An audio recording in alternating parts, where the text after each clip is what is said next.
Hi, I'm Satish Ranchard. This week in New Zealand we had a couple of big policy announcements. First up was the Reserve Bank's May interest rate meeting.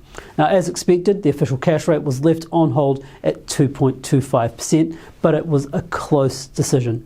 The Reserve Bank's balancing up some complex concerns with a pickup in inflation but downside risks for activity, highlighting just how tight that balancing act is.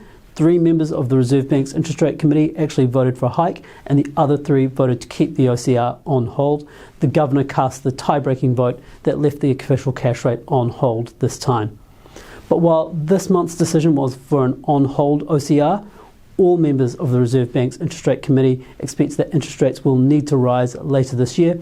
Their forecasts are consistent with 3 interest rate hikes by the end of this year. But there is a question about just how fast the official cash rate may rise. We think the official cash rate will begin rising in September, but there's a chance that the first hike could actually occur in July. We'll be watching data closely over the next couple of weeks to see just how those chances are shaping up. The other big news this week was the government's May budget.